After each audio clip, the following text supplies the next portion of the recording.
Welcome to the Martin Bailey Photography Podcast. It's March 2, 2020, and this is episode 697. I'm sitting here in my studio on the second day of March 2020, having just completed this year's 3 Japan winter tours. Despite this being the warmest winter for 60 years and having no snow for the snow monkeys on our first visit, all in all, it turned out to be an awesome winter tour season, and I have around 550 images from the 3 tours that I absolutely love. It was not without its challenges, and a great deal of luck helped to provide me and my groups with opportunities that I feel incredibly grateful for, and I'm completely stoked that the participants on my tours managed to come away with many images that I know they'll treasure as much as I do mine. Choosing to update our iOS app, Photographer's Friend, between the second and third tours was a silly decision to make at such a busy time for me, but the changes I made were well worth it, and I've just finished writing an email to a listener that helped me to think of another tweak that I'm now itching to code, but I'm going to try my best to not let that rule me too much over the next few weeks, and my goal is to put out at least 5 episodes of the podcast this month, to make up for only releasing 2 each month for January and February, as I'm committed to releasing a minimum of 3 per month for our MBP Pro members. So let's get to it. We pick up the trail on February 2 as we arrived at Lake Kusharo to photograph the Hooper Swans. In this first image for today, we see one of the 2 parents leading in 4 cygnets as they flew to the area where the beach is warm and the lake is usually thawed there for a strip from geothermal activity. It's nice to see the swans raising such large families. 4 is, I think, the most I've seen in one family here in Japan, though I have seen 2 adults with 7 cygnets in a remote lake in Iceland in 2015 or thereabouts. Usually these birds would land either on the ice of the frozen lake or in the thin strip of water thawed by the geothermal activity, but this year, having been warmer than usual, the lake was only frozen in a shaded corner that we visited first, and as you see in this next image, it was not frozen at all at this location. This is only the 3rd time I've known the lake to not be frozen like this in the 17 years that I've been visiting Hokkaido in the winter. As I often say though, I enjoy making the most of the new opportunities that we're presented with as the status quo shifts. And I can't help but think that this kind of winter is going to be less of an exception as global warming seems to be digging its claws into the planet. For this shot, I pulled back on my Canon EF 100-400mm lens, opening it up to 100mm to include the wider group of birds, but also pointed the camera upwards slightly to include the top of the mountains on the far side of the lake. We also have that band of shimmering light along the horizon line that we often see caused by the cold air above the lake. In case you missed this, I'm no longer calling out all of my camera settings because the Meow Lightbox software that I'm using now displays this when you click the images, and they just released an update that makes it even prettier than before. So don't forget to click on the images and take a look whenever you want to see the settings I used when shooting. You can see this week's blog post at mbp.ac/697. We also did our usual panning with a 50th of a second shutter speed to capture the movement in the wings of these beautiful birds as they take off from the lake. This image is one of my favourites from Tour 1. The head is slightly soft, but I love the look of the wings in this shot, and the wake in the water as the swan runs through it really appeals to me. There is also a bit of warm light of the sunset reflecting in the water, giving it a pinkish look, and the top of the frame is slightly darkened from the reflection of the mountains on the distant shore of the lake, and that helps to keep the eye in the image. We cut our swan time a little short on this trip so that we could spend more time with the cranes, as we'd been delayed in Tokyo due to bad weather in Hokkaido. So we'll move on now to the last major leg of the tour as we move to the fishing town of Laosu for the sea eagles.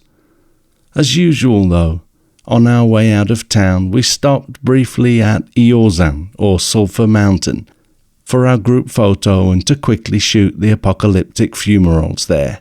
There was only a slight breeze when we visited, so the steam hung around for longer than usual, making the timing more critical to enable us to actually get a view of the sulphur-stained fumaroles. As I prepared for this episode, I looked through my sea eagle shots and found myself left with 160 images that I'd be happy to share. It was a bumper crop for sure. Out of these, I selected my favourites and still found myself with 36 photos.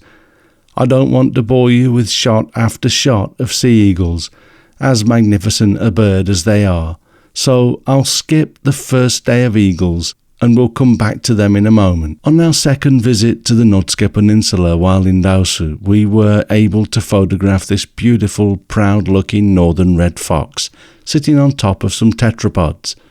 This is one of the only fox photos from both trips that I was happy with. I like the almost coordinated dried flowers against the patch of snow, and the nice clean coat on this fox is nice too. I'm not sure if it's some sort of mange, but many of the foxes on the peninsula currently have no fur on their tails, or just a tuft on the end. So we found ourselves giving them names like Pencil Tail and Pipe Cleaner, which is kind of sad. The following morning we went out on the new boat that the company we use had just put into service, which was quite an honour. The owner of the company had rushed things through so that we could be the first. The dawn shoot is when the eagles are most hungry, although it does leave us somewhat short of light. So much of the work is done with high ISO, starting at 6,400 or sometimes higher, but then quickly trying to get that down while increasing the shutter speed to a 1600th of a second to freeze the action. Ideally, I like a slightly deeper depth of field, but f8 is just about enough to get the bulk of the bird in focus. The catch with the splash of water as the fish is pulled from the sea is one of my favourite shots. But I also really like the pose in this next image, as the Steller's sea eagle approaches the fish and raises his talons at the last moment. This is probably one of the most difficult images to get with the EOS R, because the frame rate is too slow to rely on simply mashing down on the shutter button, hoping to capture this moment in a burst. I literally have to watch and release the shutter as this happens. So most of the time, this is the first shot I get, followed by something like the previous shot. Without doubt, my favourite photograph of the trip is this next one, which I shot at the end of the third eagle shoot on the third and final day in Laosu. We pulled the boat up alongside the quay wall, and, because that has snow on it, the light is bounced back onto the underside of the eagles, putting them in beautiful light. I was really close to the bottom of the tail in this shot, so I've cropped it in a little bit from the top too to balance it out. But I love the detail in this image, and how the flight feathers are spread as he tries to control his flight so close to the wall. I find myself drawn towards the Steller's sea eagle, as it really is an awesome looking bird. But we'll wrap up the sea eagle shots with this one of a white-tailed eagle. Also above the quay wall moments later, as he swoops down to grab the fish that the boat operators threw up onto the wall to attract the eagles. I like how the fine falling snow is visible in this shot, and I love how we can see the faint shadow of the eagle cast into the snow below it. After our final eagle shoot, we checked out of our hotel and made our way around the base of the Shiratoko Peninsula and back up to Utoro on the other side for our final night, and a bit of relaxing landscape work before we fly home. Here is one of the shots of the top of the Oshin Koshin Falls.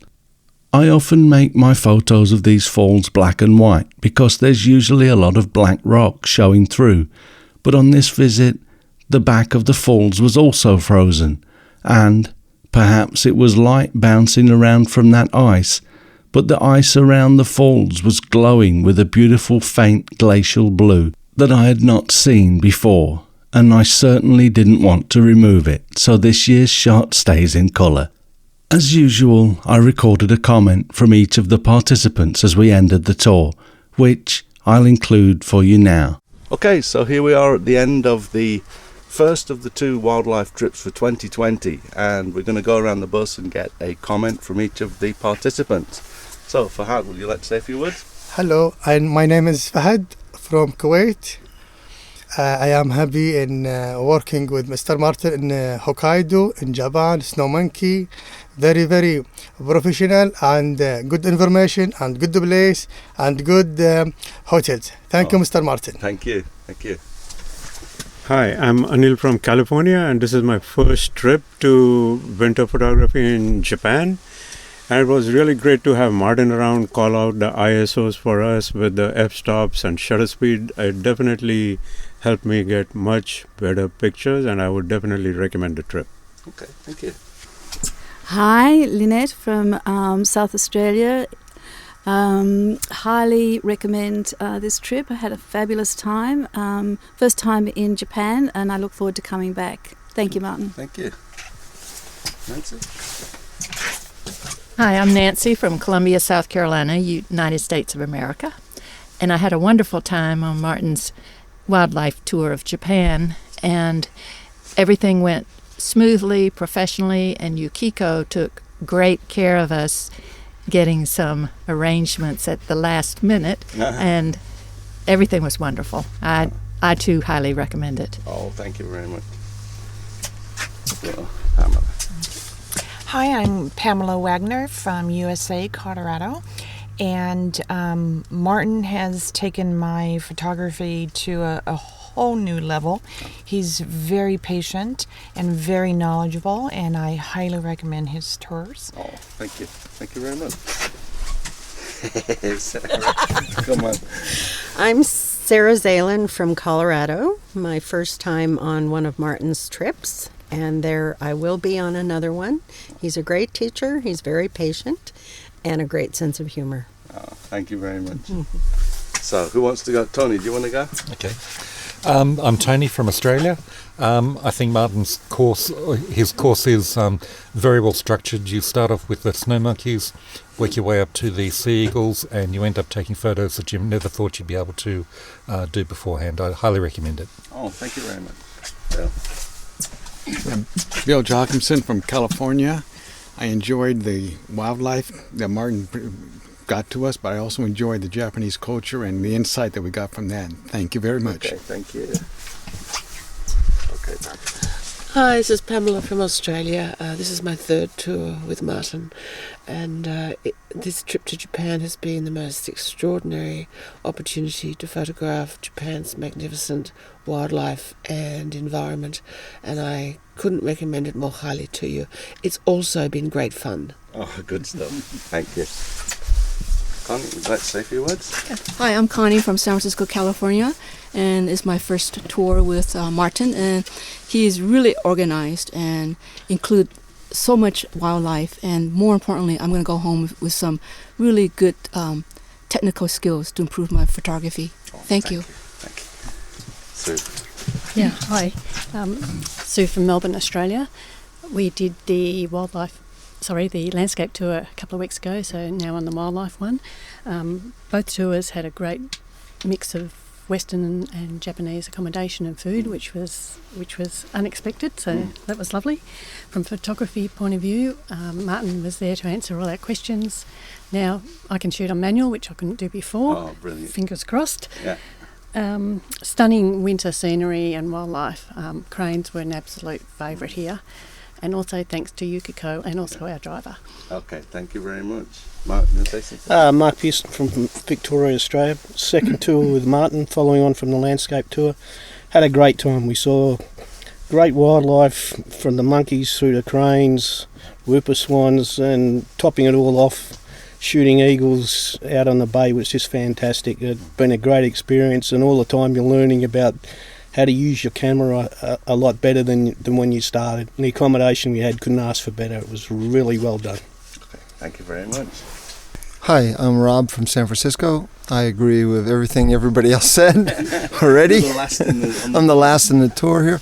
I sat behind Martin on the bus, and I got to say that Martin answered all my millions of questions with patience, which was just great. And I was worried about the sea eagles being seasick on the boat, but that didn't happen, and it was a great ride and great photos. Thank you. Thank you.